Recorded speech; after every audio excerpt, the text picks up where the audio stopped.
እዚህ መንትዮች የገዛ እናታቸውን 80 ጊዜ ወቅተው ይገሏታል።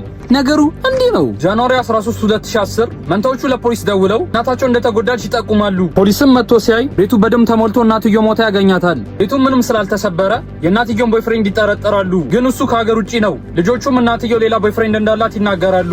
አንቺ ሸርሜክስ። ስልክም ሲጨቃጨቁ እንደሰሙ ተናገሩ። ፖሊስም ጠርቶ ሲጠይቀው መሞቷን ራሱ እንደማያውቅ ይረዳሉ። መንትዮቹን ሲያናግሯቸው ግን ያልነገሯቸው ነገር እንዳለ ይገነዘባሉ። ታሪካቸውን መለስ ብለው ሲያዩ እናትየው ሰከራ መሆኗን፣ መንትዮቹ አባት እንደካዳት፣ ከዛም የ55 ዓመት ሽማግሌ እንደጠበሰች፣ ልጆቿን መቆጣጠር እንደከበዳት አያሉ። መንትዮቹ 13 ዓመታቸው እያለ እናትየውን ሲያጠቋት ፖሊስ ጠርታ ጸባይ ማረሚያ እንዳስገባቻቸው ሲፈቱም ከሷ ጋር መኖር አንፈልግም ብለው መናገራቸውን ያያሉ። ሜይ 2010 ልጆቹ ላይ የተገኘው ንክሻ የእናትየው እንደሆነ ይረዳሉ። ለብቻ ለብቻ ሲጠይቋቸውም ማታ ሰክራ እንደገባች፣ ጠዋት መጣላት እንደጀመሩ፣ ጠላቸዋለሁ ስትላቸው እንደነበር እንዲሁም ስትነክሳቸው ሊመቷት እንደጀመሩ፣ በመጨረሻም ወቅተው እንደገደሏት ተናገሩ። ፍርድ ቤትም ቀርበው 30 ዓመት ተነጣጥሎ እንዲታሰሩ ተፈረደባቸው።